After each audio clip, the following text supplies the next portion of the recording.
Welcome to another edition of Lakeville City Council Wrap-Up. During this program, we will highlight the agenda items presented to the Lakeville City Council at their November 6th, 2017 meeting. First highlighted item on the agenda is item number 5A, Parks and Recreation Quarterly Report. And to provide the background information on this agenda item is Parks and Recreation Director John Hennon.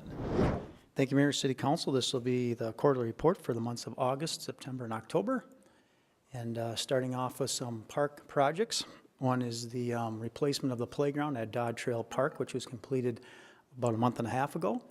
And the second playground we replaced this past season was at Highview Heights Park, and that was completed within the last couple of weeks. So the maintenance department removed the old playground, prepped the site for the installation of the curbing and the playground, and again, both of those sites are up and operating.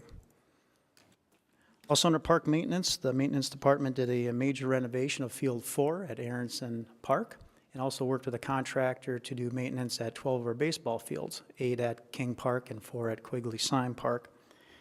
We also received a very unique rock from Lois Ingren. Lois reached out to the mayor and asked if we would like this unique rock to be placed in our park system. We went and took a look at it, and it was very unique. We reached out to the University of Minnesota and shared that with them, and they've indicated this rock dates to the Precambrian period in Earth's history, making it anywhere from 541 million to 4.5 billion years old. And this pillow basalt is formed when lava erupts underwater. And the rapid cooling of the lava by the seawater forms these masses of pillow formations, which you can see in the picture. And then the glaciers transport this rock all the way to Minnesota. So Lois's husband, John, found this less than a mile from here, due east, just on the west side of Cedar Avenue. He's driving by, saw this rock, asked the farmer if he could have it. He's had it in his yard since the 60s, and then prior to Lois selling her home, she reached out to us, and we said, yes, we will take it. So if you haven't been to Pioneer Plaza, take a look at that rock. It is very unique. Also, we worked with the Public Works Department on trail reclamation at Dodd Trail Park, 165th Street, and along Flagstaff Avenue. Some special events. Staff installed some trailhead signage at the West Lake Marion Park mountain bike trail, and also we had a ribbon cutting ceremony on October 4th at the Lakeville Cycling Association at the bike trail. Also had a Pioneer Plaza plaque dedication for Maynard Johnson. As you recall, Maynard was very instrumental in the development of Air Lake Industrial Park, also involved with Panaprog and the Chamber of Commerce. And staff also worked on setting up for the Arts Festival. On the rec side, we had story walks in the park, worked with the Dakota County Heritage Library, and over 350 individuals turned out for this series of walks. And the Puppet Wagon completed 83 shows in our park system this past summer with over 3,000 individuals in attendance. And we had our first ever pickleball tournament. There's a couple avid pickleball players that reached out to us a month and a half or so ago, asked if they could work with us on a tournament, and 37 teams participated in their first pickleball tournament at Dodd Trail Park. The Art Center was busy with some summer camp painting programs, along with some pottery classes, and there's 39 students that participated in the pottery classes in the month of September compared to 19 same time last year. Also, we had some elementary school kids that came to the Art Center and participated in the half-day art and theater workshop at the Art Center. And 234 kids participated in the Prairie Fire Theater camps, and they performed Alice in Wonderland and Aladdin. And then finally, there was the final summer community band concert at Antlers Park in August, and over 900 people attended that performance. Also at the Arts Center was the annual Arts Festival, and on September 16th and 17th, over 90 artists participated in the event. That's a record number of artists for the festival. And the festival included adult and youth community art projects, live music, food, and the silent auction. The Heritage Center, we had one-on-one assistance to operate your iPhone. You had a coffee club meeting, a Lakeville luncheon, and just a few by the numbers. We had close to 900 individuals participate in exercise classes, 186 some participated in library visits, and we had 63 new members that signed up to be an active adult this past quarter. They also had an ice cream social, their annual waffle breakfast, which is a fundraiser for the active adults, and we celebrated our 5-year anniversary of the Heritage Center. You will be seeing in late November the distribution of the winter and spring recreation brochure, and something new this year is a gift card that you can purchase that you can use towards classes, tickets, program registrations, and memberships through the Park and Rec Department, Heritage Center, and Arts Center. So it's a new program that was developed recently and right in time for the holiday season. We also had the ribbon cutting last Tuesday for the Lakeville Loop circulator bus, and that will commence this Thursday, the first time, November 9th. Holidays at the Heritage Center are set for December 2nd, and the community band will do their final performance at the Arts Center called An Old-Fashioned Christmas on December 9th. So I'll be happy to answer any questions you may have. Next highlighted item on the agenda is item number 5B, Envision Lakeville Update. And to provide the background information on this agenda item is City Administrator Justin Miller. Thank you, Mayor and Council. As you are aware, in 2013, the city embarked on a strategic planning process called Envision Lakeville, and it's been our effort now for the past couple of years to come before you at least twice a year and give you an update on the status of those projects, and so that's what we're doing here tonight. So the Envision Lakeville process set forth a vision for the future of Lakeville, and it articulated community values and strategic priorities that helped us get to those, as well as a list of key initiatives. And I won't go through and read this vision statement, but it is what the task force in the city adopted, and we envision a thriving community that's cost-effective with public services, safe neighborhoods, and together a place that we are proud to call home. And to help meet that vision statement, we did develop community values, and you can see those listed here. And then to reach those community values, we developed 5 key initiatives. And tonight we're going to focus on the Develop a Community of Choice as the one that we're going to go through tonight. So again, Lakeville, since this plan, it was nearly 60,000 people when we developed it. We're well over that now. And I just wanted to emphasize the last sentence of this sentence, and that was that we will strive to meet the housing, transportation, education, shopping, access to health care, and other needs of all demographic groups within the city. And I think as we go through this, you'll see that we are well on our way of doing that. The plan was set out into 1 to 5 year goals. That's what we're finishing up, that first 5-year period. And you'll see that we wanted to identify partnerships and incentives and flexibilities to increase housing choices, analyze our park design for future trends, review legacy financial options for those legacy parks, support transit expansion, analyze the feasibility of acquiring community parks, studying park acquisition needs, as well as supporting transportation funding. And I think you'll see that we're doing all of those. Briefly, one of the things we talked about was analyzing parks design and facilities for emerging uses and trends. And as Mr. Hennon just talked about, we added a new pickleball court, which is very popular, the Westlake Marion Off-Road Bike Trail. We replaced several playgrounds, and then we built one of our more recent neighborhood parks, your Summerlin Neighborhood Park. We also wanted to review financial options for the legacy parks. These are more of your community parks. Just this past week, the council reviewed our master plan for Antlers Park, and we're going to be coming back to you in the coming months with plans on how to implement that. We also have started the process of looking at our Avonlea master plan.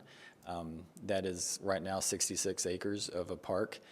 That development is continuing to grow out, and the council gave us direction on how to move forward on that. And with every year, we do review the capital improvement plan, and specifically within that, we review the parks facilities as well. As we looked to the future, we also wanted to support transit expansion options, and I think we're doing that quite well. The Interstate 35 Orange Line, you're going to be receiving an update on that extension from Burnsville to Lakeville at your November work session. And Mr. Hennon also talked about our senior transportation options, which is the Loop, which we're very excited and wanted to thank all the partners for helping fund that as well. The Holyoke streetscape improvements, if you've gone down there, that is mostly done, at least the street is. We're still working on some of the amenities, but that was over $1 million that the city did put into downtown, as well as improved signage throughout the community that's hopefully going to drive more people to the downtown. County Road 50, it is our hope that by the end of the week, the portion that is closed will be open, and then that'll be open through the winter, and then in the springtime, the section from basically Jaguar north to the roundabout at County Road 60 will be closed, and that'll be completed in 2018. And then we're very excited that in the CIP that you've approved and that the Dakota County has approved, that County Road 70 is planned to be expanded in the year 2020. So over next year and 2019, we'll be working on design and property acquisition for construction of that expansion in 2020, which is something that's been a long-time goal of the city. We've also talked a lot about housing in the city, and we wanted to identify partnerships, incentives, and flexibilities to increase housing choices. And we broke these down into 3 different types. On your right-hand side is a single family, and these are just a couple of the plats that you've approved since 2013. In the middle are your townhomes, and on your left-hand side are the apartments. And I think it's worth noting that since the adoption of the Envision Lakeville plan in 2013, we've added 373 townhomes, 377 apartment units, and we've platted over 2,100 single-family lots, and 1,800 of those have been built just since 2013. And specifically when we talk about partnerships and incentives and flexibilities, if you look at the apartments on the left-hand side, your Bethlehem First and your Argonne Senior, those are both geared toward our senior population. The Lakeville Point is a tax credit project for workforce housing, and then the Avonlea Village Green and Lee Lake Flats are both market rate. And so we're really hitting all the different price points, especially on the apartments. Townhomes provide a price point for a different person looking at a different level of home, and then your single family is more traditional that we've seen. Finally, we do want to develop a community of choice by planning for the future, and the council has had several work sessions on our 2018 comprehensive plan, and all the elements that you see there are part of that. We'll continue to have those meetings through this year and into next before we do have to submit it to the Metropolitan Council in 2018 for final review. And then, hard to believe, but 2018 will be the 5-year anniversary of the 2013 Envision Lakeville plan. And so included in the budget right now is a refresh of that. It won't be quite the process that we went through for 2013, but it will be a chance for us to review that and see if there's any tweaks that need to be made. We do have right now a community-wide citizen survey to update that and mimic what was done in 2013 to see what kind of progress we've made. And then we also hope that this plan will help us complete the citywide comprehensive plan, like I just mentioned, and the update of the downtown development guide, which will be going on as well. And like always, we want to thank the original task force members, and we're also going to put them on notice that since we are putting the 5-year review back on for next year, we might be giving them a call back and see if they're interested in doing that again. So, and like always, the entire report can be found on our website, which is lakevillemn.gov, or if you wanted to call City Hall, we can make sure you get a copy of it that way as well. So with that, I'd be happy to answer any questions. Next highlighted item on the agenda is item number 7, public hearing on the imposition of a service charge in the Downtown Special Service District. And to give the information regarding this agenda item is Community and Economic Development Director Dave Olson. Good evening, Mayor, members of the council. Christine has touched on most of the pertinent information. I'll just maybe follow up on just a couple procedural elements.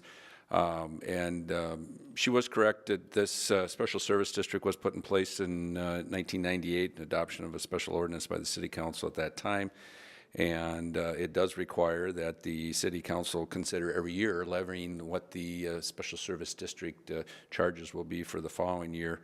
And their budget year runs not the same as, but July 1 to June 30th. So whatever budget is and special service district fee that's enacted tonight will start being collected in taxes payable 2018, but their fiscal year runs from July 1, 18 to June 30th, 19.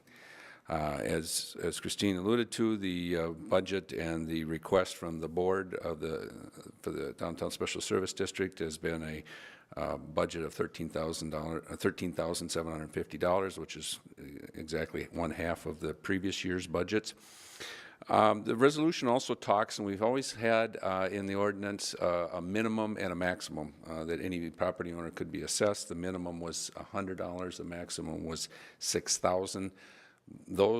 The upper one came into play, at the larger budget in the previous years. It no longer does because of the reduction in the budget and the requested service district fee. So, but the minimum was kicked in now with the lower budget. So there was one that actually, based on tax capacity, came in less than 100, but the minimum charge per property is $100 according to the ordinance. As you know, tonight's public hearing, and upon completion of the closing of the public hearing, it's the council's choice to approve a resolution imposing the fee for next year. I will say, and it wasn't highlighted in the memo, it's come up in the past, there is a process within 5 days after whatever action is enacted by the council tonight. We have to send out a notice to all the property owners, and then they have a period by which they could veto the imposition of the fee. Veto requires 35% of either the land area or 35% of the tax capacity requesting that the fee be vetoed. So basically, a little over a third of the area and or value of the properties that are included would have to request the veto of the fee. So that's been the case since the ordinance was put in place. So, Item number 7 was approved by the Lakeville City Council. Next highlighted item on the agenda was item number 8, Timber Crest at Lakeville. And once again, to provide the background information on this agenda item is Community and Economic Development Director Dave Olson. evening again, Mayor and Council. Jim, if you could bring up the overhead camera, please.